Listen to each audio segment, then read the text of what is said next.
Hey, this is Steve Weintraub with Collider, and I am here with Robert Rodriguez. How are you? Hello, man. Good to see you again. Nice to see you. Before we get started, we're here in your hometown.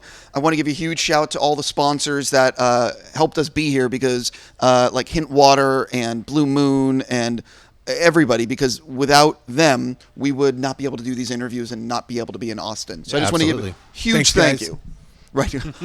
So before we get started into why I get to talk to you today at South by, as I've said repeatedly how much I love Delita, I just want to say it one more time. I've seen it far too many times in the theater, and I just want to say what a great job you did with that film. Thank you. I know that it's done very well internationally. I think it did very well in China. Yeah. Like, how has it been doing? And can tell fans like how it's done and stuff. It's done. My movies don't usually perform like that overseas. I know Jim's does, and it's really exciting to travel the world and see the reaction in different cultures and see them just go bonkers for the movie. And it's a world stage now, so you can't just. I always thought I'm a very home-based kind of guy. I always thought about the U.S. market, and if it did well somewhere else, that's great.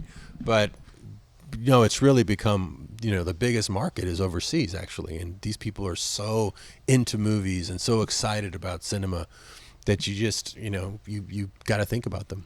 Well, the other thing that a lot of people don't realize is the Chinese box office it's either overtaken or about to overtake the American box office. Oh, for sure. They've got 60,000 screens.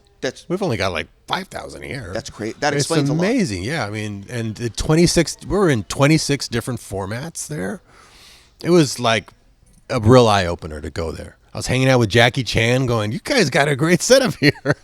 That is pretty amazing. That's real film lovers, so it was really exciting. Yeah, no. To discover audiences like for the first time and realize, oh, yeah, I got to be thinking about this a lot more. Yeah, now that you've sort of toured the world like with the film and sort of seeing that worldwide thing, has that actually changed your mindset in terms of for future projects? Like Totally.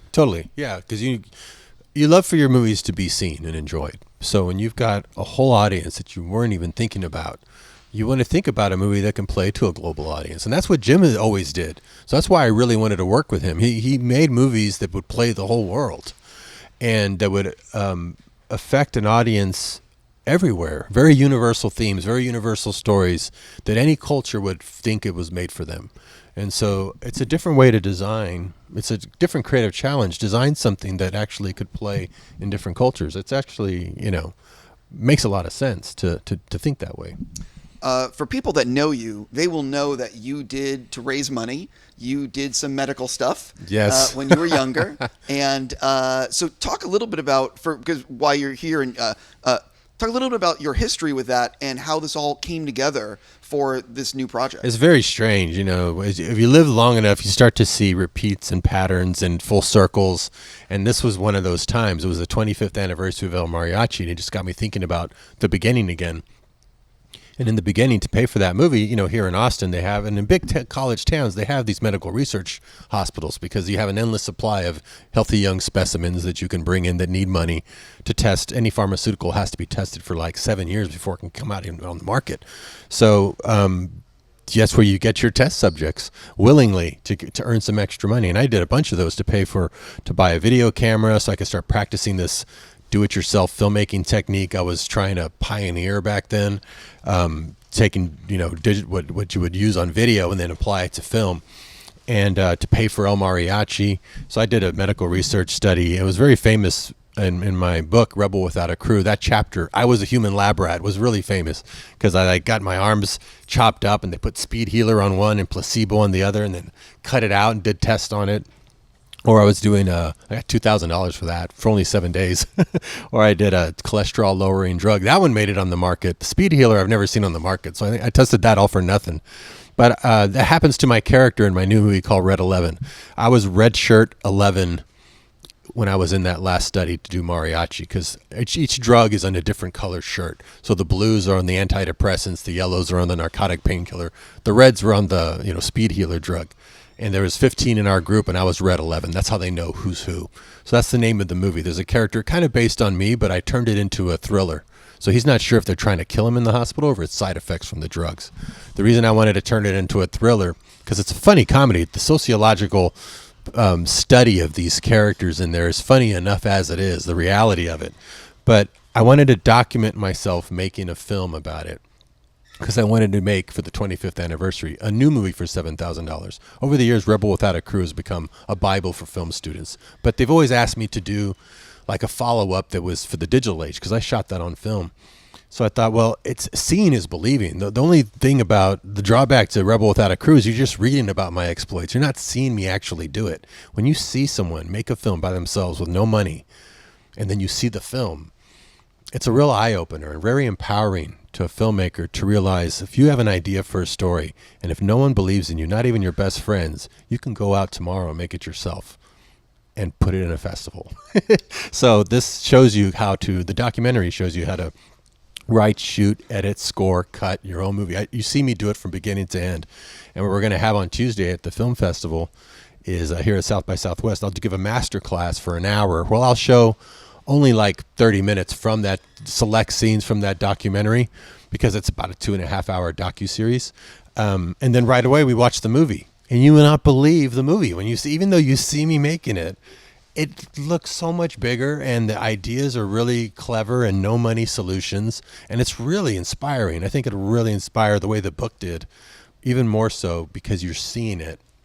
It's like light bulbs will go off on, even if you don't make a movie, on how you can jack the system in a way to do anything that you want to accomplish. Well, it's interesting because when you made Mariachi, there was no video option the way there is now. I mean, Soderbergh's making films on his iPhone. The technology that exists for the average person is unbelievable. Yeah. So saying that, what camera did you use? I used a Canon, what is this? Canon C300. So I used a 300 because I shot it in 4K. Imagine, the movie didn't even cost $7,000. I still haven't spent all the money yet. I'm going to spend it all because I got it to spend. I'm going to even have to give it to people as extra bonus. But it was so inexpensive because it shows you in the documentary, you just have to refuse to spend. So if you have a decent camera and a great story, you can be really clever on how to make something that looks so much bigger. I didn't just do a talking head movie. I went and did something that was a pure thriller, action, horror, tons of actors. It's a huge cast. It actually shouldn't have been the movie I would do for $7,000. I should have done something more like El Mariachi that's less people and just action. But I was so perfect that this is the one unmade story that I still had from that era before I even got known as a filmmaker. And it was about the medical research hospital where I wrote El Mariachi. That's the reason I'm doing that. I mean, the snake eating the tail was just incredible in this movie. And my one crew member, my boom guy, my sound recorder, is my son, who was my age when I was doing those tests. So he co-wrote the script with me because I knew he would have a connection to being that age again. And so it was like taking a time machine back. My older self helping my younger self make his dream project. Because in Rebel Without a Crew, I'm talking about that story, pitching it to the studios. It says in the book, that's the one life experience I had back then. That was the story I was trying to sell and never could sell during the Rebel Without a Crew book. So it made sense to finish it now. And it worked out amazingly. I did it just to kind of instruct people on how to do it. And it ended up inspiring me in a whole other way. It's a very profound experience to go back and see that you could do it again, but learn really what creativity is about again in a different way. How long was your shoot? I did a TV series where I gave other diverse filmmakers $7,000 to do a feature in 14 days because that was just how long it took me to do Mariachi. So that became the rules, and you could only have one helper. Mine was my son, or you could bring a DP or somebody like that. I just used my son. 14-day shoot, $7,000. I mentored them. They all made films, but I did one also, and I did mine to show you how to do it. And it ended up being just like a profound experience. But all the limitations I had on Mariachi, that just became the limitations you were given. And I found, because I believe that if resources are stripped away, creativity dominates.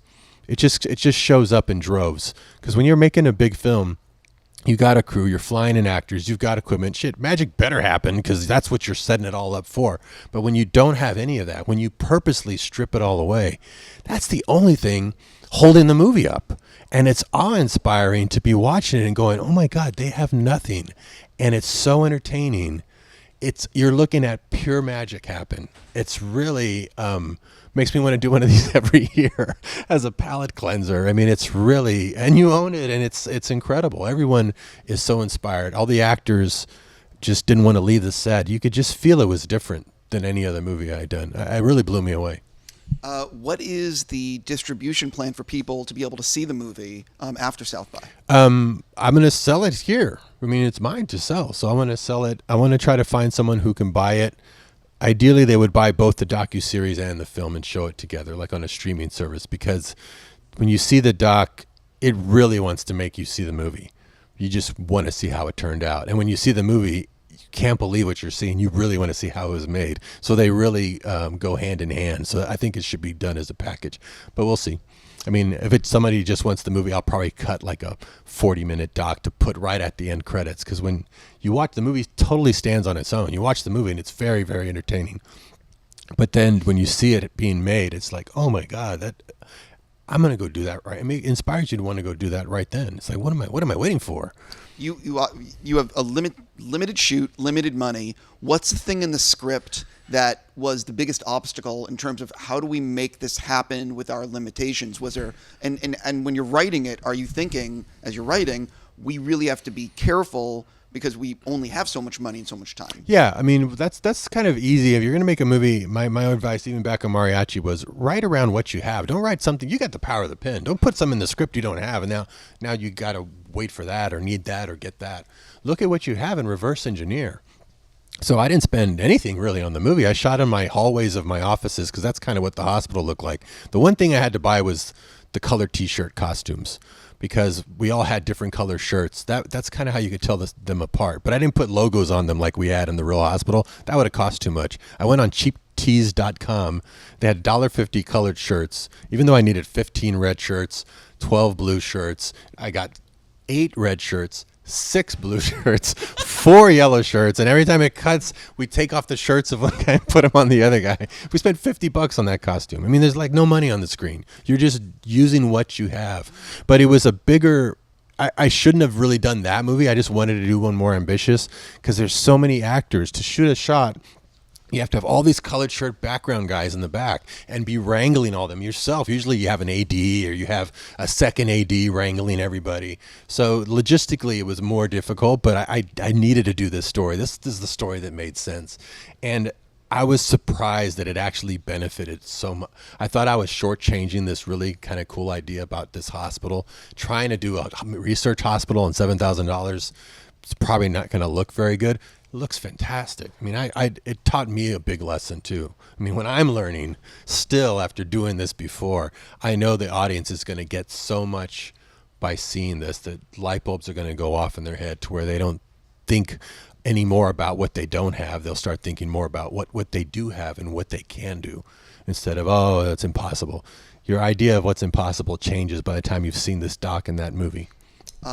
Everyone has been coming in, or a lot of people that have been coming in, we've been playing Get to Know Your South by Southwest attendee. I'm very curious on some of these answers for you. I swear these are harmless questions. What TV show would you love to guest, write, and direct?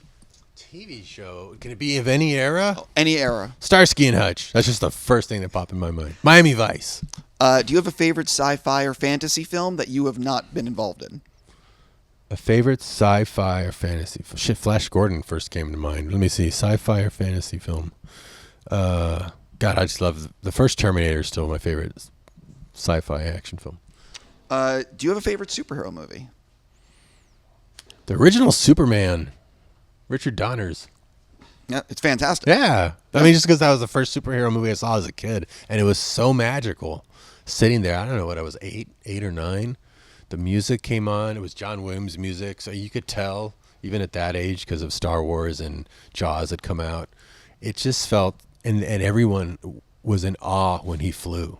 They couldn't believe that. They'd never seen that before. So that purity was really fun. The tagline in the poster is "You would believe you will believe a man can fly," and that tagline is 100% accurate. Yeah. You know, what film scared you as a kid? Well, I saw Jaws on my birthday because it came out on my birthday when I was 7. This came out June 20th, 1975. So that one scared the hell out of me. Did you skip going in the water for 10 years after? Oh, yeah. But I also wanted to be an oceanographer for a long time. And I've dove with sharks a bunch of times since because it's still played in my head.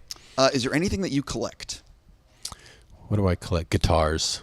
I have way too many guitars. One more than too many and one less than not enough. Do you own more than 50? I probably own more than 50, but that's not because I bought them all. People, whenever I work with somebody, they want to give me a gift, they just give me a guitar. So my friend of mine, who is a guitarist, comes over to my house and goes, "That's like me having a bunch of cameras." I go, "I know.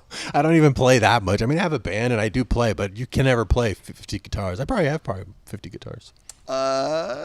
Do you remember your first TV or movie crush? Oh, I just answered this question here. My wife got mad at me, but it was like outside. I was 8 years old. It was like I was on Fantasy Island. Remember Fantasy Island? Oh, I do. Yes. There was an episode where this woman dressed like a rooster. She was wearing a bikini and a rooster tail, and I was like 8 years old. I did the math. Maybe it was 9 years old. So I saw when it was released. Okay, maybe I was 9, and I just thought she was the most beautiful person I'd ever seen, and it turned out to be Barbie Benton. Well, there you go. At least it was Barbie Benton. Do you own any movie or TV show props? Do I own it? Oh, yeah. Oh, yeah, I have a bunch. My favorite is I did an interview with George Miller, and it was his favorite interview. It was a director's chair episode. And he said, "That was the best interview I've ever given. I'm going to send you a present." So for my birthday, he sent me the wheel from Fury Road. Fuck you. I know. And he said, "There's 2 of these left in the world. I've got one. You got the other one." So it's like, oh. So I'm putting it over my pizza oven, and people come in and they're like, "Oh!" And then we're watching the movie with my kids, and they're all holding it up, and they're going, "It's mine, it's mine." I go, "No, look, it's mine. I have it." That's probably the best one. We've got a few other good ones, but that's a really. It's good never one. getting better than that. That's pretty freaking cool. I'm ready to punch And you. there's just amazing shots of it, always like up in the air, holding it up. I witness you. I have nothing. Yeah. What's a background photo on your phone? It changes almost daily. What is it today, though? Oh, is it like an auto changer? I just change it all the time because I have a whole bunch on reserve, and I got all these texts on here. I'll show you what it is. Oh, I love this poster. It's a poster of Notorious. It's an Italian poster. It's amazing. It's huge. It's like in my house, and it's huge. And I love it so much, I even carry it on my phone, even though I can see it every day. It went back to black, but that's actually really cool. Really cool. It's just a badass version of that poster. That's a very cool poster. Yeah. What was I up to? What TV show have you watched all the way through more than once, if any? You know what? My wife and I love watching Moonlighting. Remember the Bruce Willis show? Sybil She Shepherd. was so funny in that series. She was great too. And we love the screwball comedies like the Cary Grant and What's Up Doc is also a great one. And that carried that vibe of the screwball comedy. Tons of dialogue, really fast. I don't know how they pulled that off on a TV schedule. But he would tell me stories about that every time on how difficult it was. Their scripts were like twice as long. So we watched those because those were fun. I'm going to do the last thing. Do whatever they're your favorite. No, last two. I was going to say it's real quick. These are called This or That's. Star Wars or Star Trek? Oh shit! I really love the old Star Trek. I watch the old Star Treks more than the old Star Wars. Okay. Game of Thrones or Breaking Bad? Breaking Bad. And the last one, Han Solo or Indiana Jones? Indiana Jones. That's very decisive. Han has a horrible ending now. You can't see. It was funny. I gave my son this really cool bag. It was an amazing leather bag, and when you'd open it up, there was Star Wars bed sheets in it. And you'd open it up, and Han Solo was in there. But after the last movie, he opens it up, and it's Han. And he was like, "Oh no, it's like a curse now." He's like not cool anymore. It's like that's how you're gonna die. Okay, he's like a cursed person now. You ruined him. I'm leaving it alone, and I'm just going to say I cannot wait to see the movie, and I really can't wait to see the documentary that goes with it, just because I think what you do with this is very inspiring to a lot of people, and a lot of people in your position don't do stuff like this. Yeah, well, that's just been my DNA from the beginning. I was always telling people how I did stuff because I knew I would have appreciated that as a young filmmaker. And whenever I learn anything, even to other peers, I would let them know because, one, it makes you forces you to learn new tricks. But I know people will just get inspired to know that they can empower themselves to go do something themselves. Because even if you're just frustrated with the industry, or if you're a woman or a minority or someone who feels like their voice isn't being heard, you can go make a movie yourself. And using these methods that they don't teach in film school. I invented them by accident, and by trying it again, using those methods, because I thought there's something about that method with absolutely nothing. I mean, I did it that way the first time because I had to. But this time, what if I did it on purpose, like a Petri dish? I said, what would happen? And you're going to be stunned when you see what the movie is. And you're going to know it's not because I'm really skilled. It's because I was just rolling camera when creativity shined on it, because they saw how impossible a task you were taking on. It shows up there more than to the set that's got like all this pageantry of a giant crew and a giant cast. It's like almost it smiles more on those who have nothing. And you'll see that. You'll witness that. On that note, thank you so much for coming in. Thank you to our sponsors. And again, can't wait to see it. Thank you so much. Thanks, man.